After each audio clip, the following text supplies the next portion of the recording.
যিনি মাটি বিক্ৰী কৰিব পাৰে পাই কিন্তু সুখত আছে থাৰৰ বুজাত কক বকাইছে ৰাজ্যবাসী পুনৰ 900 কোটিৰ ঋণ ল'ব ৰাজ্য চৰকাৰে মুখ্যমন্ত্ৰী হিমন্তৰ দিনত 1,52,900 কোটিলৈ বৃদ্ধি ঋণৰ বোজা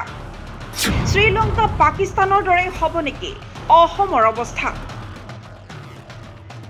পুনৰ ঋণ ল'ব ৰাজ্য চৰকাৰে ডিচেম্বৰ মাহৰ 3 তাৰিখে ভাৰতীয় ৰিজাৰ্ভ বেংকৰ জৰিয়তে 10 বছৰীয়া ম্যাদত মুঠ 900 কোটি টকাৰ ঋণ লোৱাৰ প্ৰস্তুতি চলাইছে ৰাজ্য চৰকাৰে আত্মনিৰ্ভৰশীল অসম গঢ়াৰ সপোন দেখুওৱা মুখ্যমন্ত্ৰী ডক্টৰ হিমন্ত বিশ্ব শৰ্মাই অসমবাসীৰ মূৰত জাপি দিব এই ঋণৰ বোজা এটা সময়ত মাত্ৰ 10,000 কোটি টকাৰ ধাৰৰ বোজা জাপি দিয়া বুলি প্ৰায়ত মুখ্যমন্ত্ৰী তৰুণ গগৈক সমালোচনা কৰা মুখ্যমন্ত্ৰী হিমন্তৰ দিনত অসমৰ ঋণৰ পৰিমাণ হ'লগৈ 1,52,900 কোটি জানিব পৰা মতে এই 900 কোটিৰ উপৰিও অহা মাহত আকৌ 1100 কোটিৰ ঋণ ল'ব মুখ্যমন্ত্ৰী হিমন্ত চৰকাৰে ৰাজ্যৰ বিত্তীয় পৰিস্থিতি মোকাবিলা কৰিবলৈ এনেদৰে প্ৰায় 5,000 কোটিৰ ঋণ ল'ব বিজেপি চৰকাৰে 2026 চনত বিধানসভাৰ নিৰ্বাচনৰ পূৰ্বে হয়তো অসমবাসীৰ মূৰত ঋণৰ বোজা আৰু অধিক বৃদ্ধি হ'ব উল্লেখ্য যে 2021 চনত ডক্টৰ হিমন্ত বিশ্ব শৰ্মাই অসমৰ মুখ্যমন্ত্ৰী পদত অধিষ্ঠিত হোৱাৰ পিছৰে পৰা প্ৰায় প্ৰতি মাহে এনেদৰে ঋণ ল'বলগীয়া হৈছে ৰাজ্য চৰকাৰে পিছে এই ঋণৰ টকাৰে অসমবাসীৰ কিবা উন্নতি হৈছেনে ক'ত কেনেকৈ খৰচ কৰা হৈছে ঋণৰ ধন কেৱল ভোট বেংক বঢ়োৱাৰ বাবে সৃষ্টি কৰা হিতাধিকাৰীক সন্তুষ্ট কৰাৰ নামতে খৰচ কৰা হৈছে নেকি এই ধন মন কৰিবলগীয়া যে ৰাজ্য চৰকাৰে চলিত বৰ্ষতেই নতুনকৈ বিতৰণ কৰিব 1 লাখ ৰেচন কাৰ্ড এই ৰেচন কাৰ্ডৰ জৰিয়তে বিনামূলীয়া চাউল যোগান ধৰিব ৰাজ্য চৰকাৰে তেনেদৰে মুখ্যমন্ত্ৰীৰ আত্মনিৰ্ভৰ অসম আঁচনিৰ নামত বিতৰণ কৰা হ'ব 510 কোটি টকা বিধানসভাৰ নিৰ্বাচনৰ পূৰ্বে ৰাজ্যৰ প্ৰতিটো সমষ্টিত 15,000কৈ বৃদ্ধি কৰা হ'ব অৰুণোদয় আঁচনিৰ হিতাধিকাৰী তদুপৰি আত্মসহায়ক গোটৰ মহিলাসকলক গাইপতি 10,000কৈ নগদ ধন দিয়াৰ আঁচনি ৰূপায়ণ কৰা হ'ব নিৰ্বাচনৰ পূৰ্বে অৰ্থাৎ বিধানসভাৰ নিৰ্বাচনৰ পূৰ্বে নতুনকৈ প্ৰায় 1 কোটি হিতাধিকাৰী সৃষ্টিৰ জৰিয়তে মজবুত কৰা হ'ব বিজেপিৰ ভোট বেংক 2026 চনৰ বিধানসভাৰ নিৰ্বাচনৰ বৈতৰণি পাৰ হ'বলৈ এয়াই হৈছে মুখ্যমন্ত্ৰী ডক্টৰ হিমন্ত বিশ্ব শৰ্মাৰ পৰিকল্পনা কাৰণ প্ৰতিশ্ৰুতি অনুসৰি অসমৰ কোনো উন্নয়ন সাধিব নোৱাৰিলে মুখ্যমন্ত্ৰী হিমন্তই দেশৰ 5খন আগশাৰীৰ ৰাজ্যৰ তালিকাত অসমৰ নাম সোমোৱাটো দূৰৰ কথা দিনক দিনে অসমৰ অৱস্থা অধিক শোচনীয়হে হৈ পৰিল এনে পৰিস্থিতিত বিজেপিক যে অসমৰ সচেতন লোকে ভোট নিদিব হেয়া সহজেই অনুমেয় গতিকে মুখ্যমন্ত্ৰীক লাগে বিনামূলীয়া আঁচনিৰ হিতাধিকাৰীৰ ভোটেৰে নিজৰ ৰাজপাট অক্ষুণ্ণ ৰাখিব মুখ্যমন্ত্ৰী হিমন্ত বিশ্ব শৰ্মাই এই সন্দৰ্ভত তীব্ৰ প্ৰতিক্ৰিয়া প্ৰকাশ কৰিছে প্ৰদেশ মহিলা কংগ্ৰেছৰ সভানেত্ৰী মীৰা বৰঠাকুৰে হিমন্ত বিশ্ব শৰ্মা ডাঙৰীয়া যে এজন দক্ষ মুখ্যমন্ত্ৰী নহয় ই বাৰে বাৰে প্ৰমাণ কৰিছে যোৱা পৰহিৰ যদি আপোনালোকে খবৰ ৰাখে এটা প্ৰতিবেদনত ভাৰতবৰ্ষৰ ভিতৰত অতি বেছিকৈ ধৰুৱাৰ মানে সমানুপাতিকভাৱে এওঁলোকে আকৌ কেৰালা অন্ধ্ৰপ্ৰদেশৰ এইবিলাকৰ হিচাপ দিয়ে নহয় তাৰ যিটো চৰকাৰী যিটো ব্যৱস্থা তাৰ হিচাপত আমাৰ অসম আজি তাৰিখত বহু আগত ধৰুৱা ৰাজ্য হিচাপে আছে ৰাতিপুৱাই যদি আপুনি খবৰ কাগজখন পায় খবৰ কাগজত তেওঁলোকে ধাৰ লোৱা দুদিন আগৰ পৰা কি দিয়ে যে জিডিপি এওঁলোকে বাহাৰ এটা পুৰণা ডাটা এটা দেখুৱায় জিডিপি মানে ডেভেলপমেন্ট নহয় এই কথাটো সাধাৰণ ৰাইজে বুজাটো উচিত আকৌ চৰকাৰে এতিয়া ল'ব 900 কোটি টকা ধাৰ হিমন্ত বিশ্ব শৰ্মা ডাঙৰীয়া যে অৰ্থনৈতিকভাৱে দুটা কামত দক্ষ যে তেওঁ কমিশন লোৱাত দক্ষ তেওঁ ধাৰ লোৱাত দক্ষ তেওঁ কেনেকে নন প্ৰডাক্টিভ কামত পইচা খৰচ কৰি পেলাই মানুহক তেওঁ ফালে আকৰ্ষিত কৰিব লাগে তাত দক্ষ কিন্তু এটা ইকোনমিক যেটো ব্যালেন্স আনিব লাগে তাত হিমন্ত বিশ্ব শৰ্মাই বাৰে বাৰে প্ৰমাণ কৰিছে যে হিমন্ত বিশ্ব শৰ্মাৰ অৰ্থনৈতিক কোনো ৰোড ম্যাপ নাই কোনো ব্যৱস্থা নাই এটা প্ৰডাক্টিভ এণ্ড নন প্ৰডাক্টিভ কাম হিমন্ত বিশ্ব শৰ্মাই যিবিলাক ঋণ লৈ আছে এই ঋণবিলাক মই অসমৰ সাধাৰণ যিসকল মানুহে ভাবিছে যে আমাক আঁচনি দি আছে আমাক অৰুণোদয় দি আছে, আমাক বিভিন্ন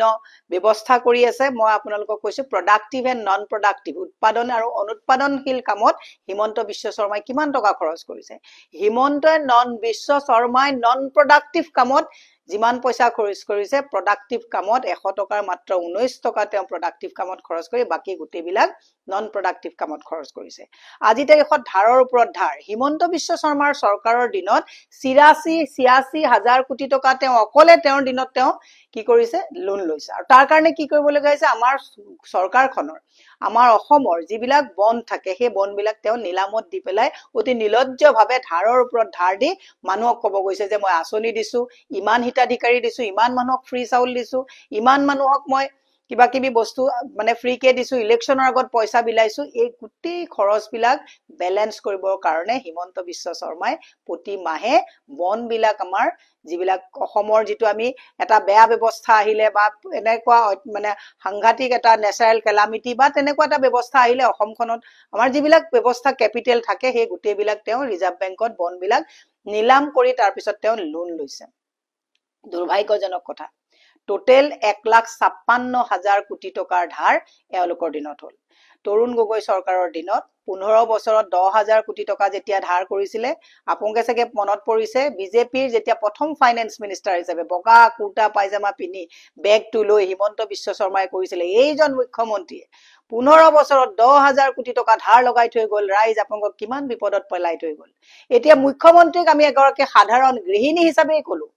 মই মহিলা কংগ্ৰেছৰ সভানেত্ৰী হিচাপে কোৱাই নাই, মই প্ৰথম যদি গৃহিণী হিচাপেও কওঁ, কিমান ধাৰৰ বোজা আপুনি আমাৰ হাতত দিব। গোটেই সৰ্বত্ৰে অসমৰ প্ৰতিজন জনা শুনা মানুহে, যোনে অৰ্থনৈতিক পৰিকাঠামোটোৰ কথা জানে, যোনে প্ৰডাক্টিভ এণ্ড নন প্ৰডাক্টিভ, উৎপাদনশীল আৰু অনুৎপাদনশীল এই গোটেই অৰ্থনৈতিক ব্যৱস্থাটোৰ বিষয়ে জানে, আপোনালোকে অসমৰ প্ৰত্যেকজন মানুহে এখেতক বাধা দিয়ক যে ইমান যে লোন লৈছে, ইয়াৰ এই লোনৰ পৰিশোধ কোনে কৰিব? আমি পৰিশোধ কৰি আছো। আজি তাৰিখত তেওঁ বিল্ডিং বনাইছে আৰু অভাৰব্ৰিজ বনাইছে, বিল্ডিং আৰু অভাৰব্ৰিজ ঠিকেই বনাইছে, কিন্তু এইটো কি জানেনে, এইটো কেপিটেল ইনভেষ্টমেণ্ট, কেপিটেল মানে এক্সপেণ্ডিচাৰ দেখাব লাগে কাৰণে অভাৰব্ৰিজ বিলাক বনাইছে, মেডিকেল বিলাক বনাইছে, নিজৰ ঠিকাদাৰ দি বনাইছে, কমিশ্যন নিজৰ তাত সোমাইছে। সেয়া ইলেকশ্যনত পিছত গৈ পেলাই ক'ৰবাত ঝাৰখণ্ডত খৰচ কৰিছে কমিশ্যন বিলাক, ক'ৰবাত হিতাধিকাৰীত খৰচ কৰিছে। সেইকাৰণে অসমৰ ৰাইজক বিনম্ৰভাৱে অনুৰোধ জনাইছো, হিমন্ত বিশ্ব শৰ্মাৰ ভেলকিবাজিত, হিমন্ত বিশ্ব শৰ্মাৰ এই পৰোচনাত পৰি মহিলা সমাজক মই বিনম্ৰভাৱে অনুৰোধ কৰিছো, এই আঁচনিৰ পিছত দৌৰোতে দৌৰোতে আচল কথাবিলাক পাহৰি আমি এতিয়া মৰিচিকা খেদি ঘূৰি ফুৰিছো, যিটো হিমন্ত বিশ্ব শৰ্মাৰ লগত সাৱধান হ'বৰ হ'ল। নহ'লে অসমত, মই এটা কথা আপোনালোকক ক'লো, আমি অসমত প্ৰত্যেকজন ধৰুৱা মানুহে আৰু যদি এনেকে হিমন্ত বিশ্ব শৰ্মাই ধাৰ লৈ থাকে, মই কৈছো নহয়, কিডনী বিকা কথাবিলাক পাহৰি গ'ল আপোনালোকে। এতিয়াও কিডনী বেপাৰ চলি আছে, মানুহে ব্লাড বিকিবলৈ ল'ৰা ছোৱালী যুৱ প্ৰজন্ম আজিৰ তাৰিখত মেডিকেল কলেজত যাওক, কেনেকে তেজ বিক্ৰী কৰিবলগীয়া অৱস্থা হৈছে। গতিকে মই একেদিনাই ইমান দীঘলীয়া নকৰো, খালি এটা কথাই কৈছো, হিমন্ত বিশ্ব শৰ্মাৰ ভেলকিবাজিত যোনে ভৰি দিছে, হিমন্ত বিশ্ব শৰ্মাৰ এইখন এখন যিটো আভুৱা ভৰা জালত যোনে ভৰি দিছে, হিন্দীত যে কথা আছে, দিল্লী কা লাড্ডু जो खाएगा वो भी पछताएगा, जो नहीं खाएगा वो भी पछताएगा। হিমন্ত বিশ্ব শৰ্মাৰ লগত যি থাকিব, সি গমেই পোৱা নাই যে হিমন্ত বিশ্ব শৰ্মাৰ জালত ভৰি দিবলৈ যাওঁতে তেতু গুৰিলৈকে যে ধাৰত পুত খাইছে, এই কথাটো ৰাইজে বুজিলে ভাল। মই সেইকাৰণে আপোনালোকক কৈছো যে আৰু যাতে ধাৰ লৈ আমাক যাতে ধৰুৱা কৰি হস্পিটেললৈ যাবলৈ যাতে 10 বাৰ চিন্তা কৰিবলগীয়া নহয়। আৰু এতিয়াতো হৈছে, এতিয়া হস্পিটেল যাব নোৱাৰা অৱস্থা এটা হৈছে। মই শেষত মনত পেলাই দিলো, দীঘলীয়া আৰু নকৰো, 600 টকীয়া পিপিকিট ব্লু ডাৰ্টত আনিছো বুলি কৈ 2200 টকাত নাৰ্ছিং হোমত বিকা সেইজন বেপাৰী মুখ্যমন্ত্ৰীৰ প্ৰতি আপোনালোক সাৱধান হওক, যে নহলে কিন্তু অসমত অসমীয়া কঙাল অসমীয়া হ'বলৈ আৰু বেছি দিন নাই। মহিলা কংগ্ৰেছৰ সভানেত্ৰীগৰাকীয়ে এই আহ্বান জনালেও ৰহস্যজনকভাৱে মুখ্যমন্ত্ৰীৰ এই হঠকাৰী সিদ্ধান্তৰ বিৰুদ্ধে নীৰৱ হৈ আছে ৰাজ্যৰ বুদ্ধিজীৱী সমাজৰ লগতে দল সংগঠনবোৰো। ধাৰৰ বোজাত ডিঙিলৈকে পোত যোৱা অসমবাসীৰ অৱস্থা যে অতি শীঘ্ৰেই শ্ৰীলংকা অথবা পাকিস্তানৰ দৰে হ'ব, তাক লৈ কাৰো ভ্ৰক্ষেপ নাই। সকলোৰে যেন এটাই সন্তুষ্টি, ভিনীয়ে মাটি বিক্ৰী কৰি কৰি শেষ কৰিলেও বাই কিন্তু সুখতেই আছে। News desk report NV Live।